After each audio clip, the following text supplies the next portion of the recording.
د ټولنې هندارې درنو کتونکو سلامونه نیکې هیلې مې ومنئ.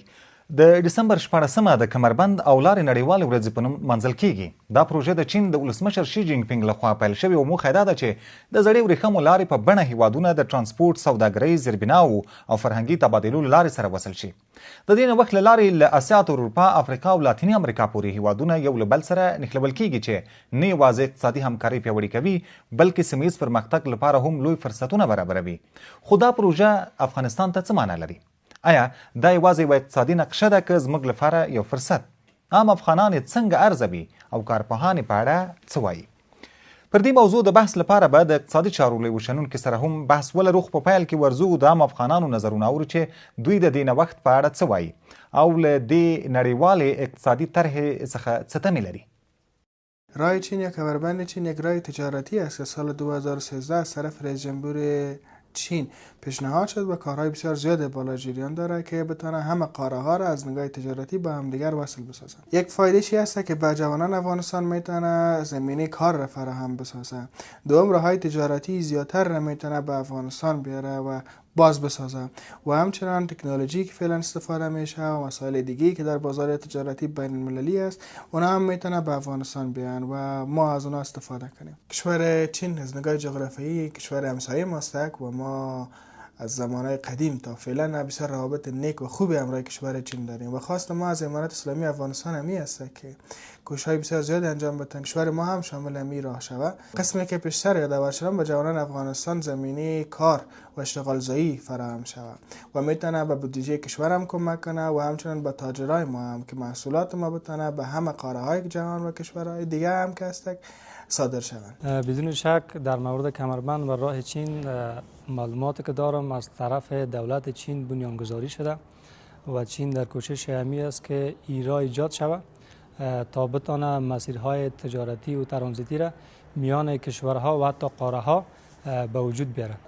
اگر قرار باشه افغانستان به طور رسمی در محور و در قرارداد همی راهی که قرار است ایجاد شود اشتراک کنه به نفع ملت، به نفع خود حکومت افغانستان است و امروزه که ما میبینیم روابط دولت افغانستان با دولت چین بسیار خوب است و با استفاده از این روابط خود امارت اسلامی دولت افغانستان در کوشش ازی باشه که رسما در این بزرگراه اشتراک داشته باشه و از مزایا و فایده هایش استفاده کنه به نفع دولت، به نفع مردم افغانستان، چون امروزه میبینیم افغانستان از لحاظ اقتصادی کماکان وضعیت خوب نداره و افغانستان میتونه با اشتراک در ازی بزرگراه به اقتصاد کشور و به زمینه اشتغال زایی را به هزاران کسی که در این وطن بیکار است فراهم بسازه و به فال و نیک میگیریم اشتراک افغانستان در این بزرگراه که باید کوشش بیشتر شود تا به طور رسمی در اشتراک داشته باشه.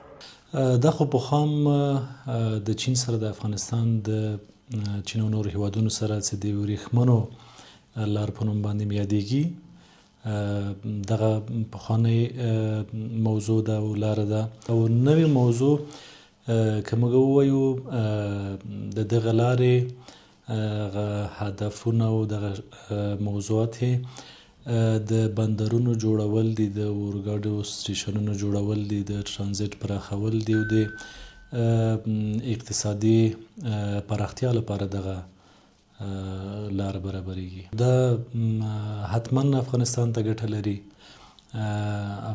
افغانستان کولی سي چې له نورو هیوادونو سره ښه اقتصادي راکړه ورکړه ولري، صادرات او واردات ولري، خلکو ته د کار زمینې برابرې شي. د افغانستان لپاره دا ډېره یو مهمه پروژه ده که دغه پروژه کې دوی ګډون وکړي او دغه مخکې لاړه سي، ځکه که موږ وګورو ارتباطات د چین او افغانستان هم ښه دي او اوس وخت کې ډېره اړتیا ده چې دغه پروژه عملي شي، نو د افغانستان لپاره به ډېرې اقتصادي ګټې ولري.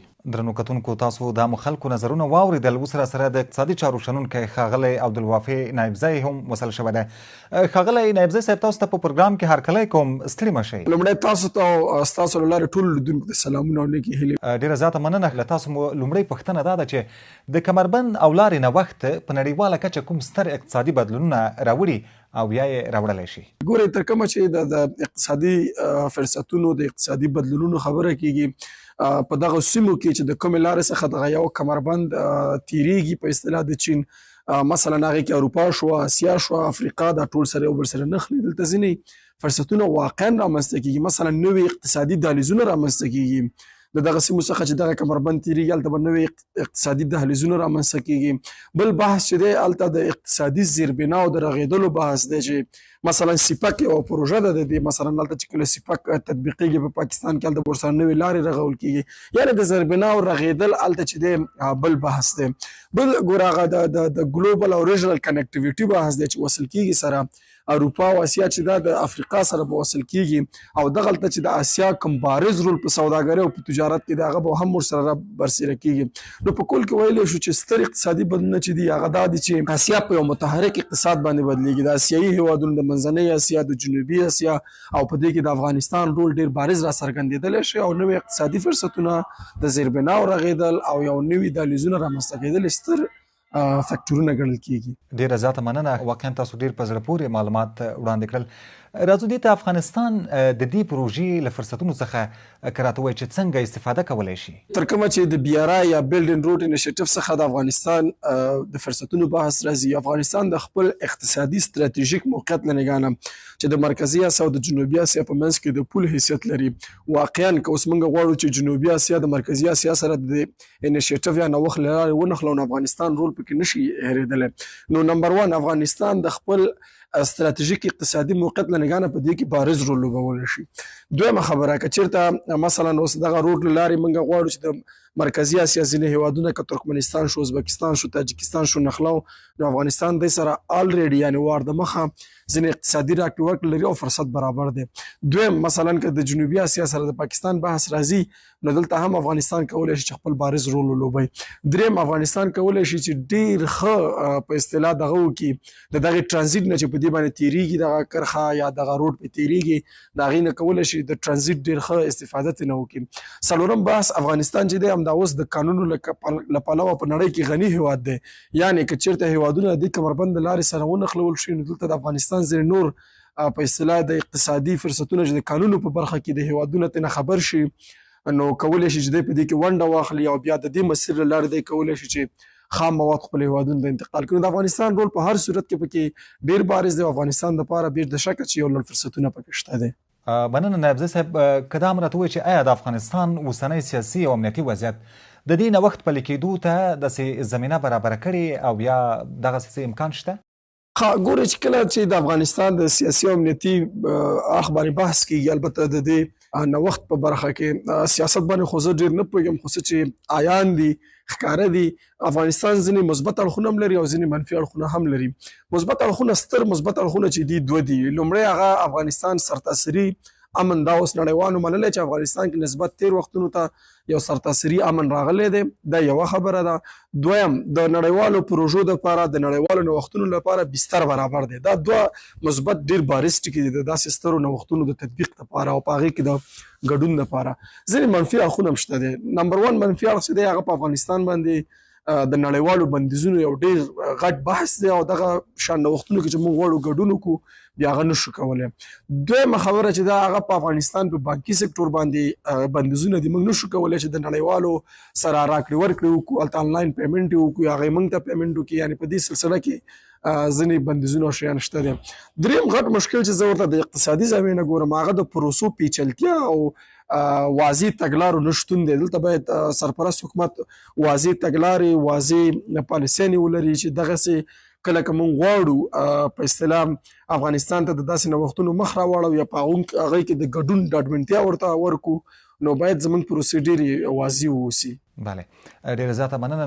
د وروستۍ پوښتنې په توګه که راته ووایي چې ستاسو پیغام څه دی افغان دولت ته چې څنګه دې له دغسې فرصت څخه ښه استفاده وکړي؟ د حکومت دپاره څو مشخص پیشنهادونه زما په نظر باندې ډېر مهم دي. هغه اول د تعامل مسله ده، د نړیوالو پانګوالو سره، د نړیوالو په اصطلاح نورو سرمایه‌ګذارانو حکومتونو سره باید دی کله چې د اقتصاد بحث راځي باید دی تعامل ولري. دا یو بحث دی. دویم په اصطلاح باندې هغه فرصتونه برابرول دي د سرمایه‌ګذارانو دپاره، خپلې پالیسیانې دی ته اسانه کړي، خپلې په اصطلاح ریوایز یا نوې ستراتیژیانې ولري کله چې موږ د داسې نړیوالو نوښتونو بحث کوو. دریم تر ټولو ډیر مهم بحث چې دی هغه یو واضح تګلاره باید شتون ولري چې د کوم واضح تګلارو د مخې حکومت وکولی شي داسې نوښتونو کې اشتراک وکړي په کوم شرایطو باندې اشتراک وکړي. څلورم د حکومت مشترکه سرمایه ګزاري په دغسې نوښتونو کې ډیره زیاته مهمه ده. نه تنها باید حکومت باید داسې ونه کړي چې ووایي چې نړیوال دی راشي او په داسې نوښتونو کې موږ سره د پانګونه وکړي یا مثلا موږ ته د هیوادونو پور راکړي چې موږ د داسې نوښتونو کې اشتراک وکړو. بلکې مخکې ما ورته اشاره وکړه چې د پخوا څخه داسې یو فریم ورک یو څه شته دی چې حکومت کولی شي د خصوصي سکتور سره یو ځای سرمایه ګزاري وکړي چې پبلک پرایویټ پارتنرشپ یا PPP ورته وایي. نو دغه څو موارد زما په نظر باندې د نړیوالو سره د اقتصاد په برخه کې یا په داسې مسایلو کې تعامل، د پروسو اسانول، واضح ستراتیژي لرل یا که نه داسې ستراتیژي جوړول، او بل د دې پر ځای چې نړیوال پانګوال ته وهڅول شي چې پانګونه وکړي، حکومت باید په خپله هم په دغسې پانګونو کې ګډون وکړي. قدرمن نایبزی صاحب له تاسو یوه نړۍ مننه چې وخت مو راکړ او د موضوع اړوند مو راسره بحث وکړ. د کمربند او لارې نوښت یوازې یو اقتصادي پلان نه دی بلکې د ګډو فرصتونو پرمختګ او همکارۍ یوه نړیواله فلسفه ده. افغانستان باید له دا ډول فرصتونو فعاله استفاده وکړي څو د سیمه ییزو همکاریو یوه برخه شي. درنو لیدونکو تاسو له ملتیا ډیره مننه چې تر پایه راسره وئ. تر بیا او بل دغسې یو پروګرام مو چې زه به مو په درانه خدمت کې حاضرېږم. تاسو هر چېرته چې یاست خوښ او بریالي اوسئ. الله مو مل شه.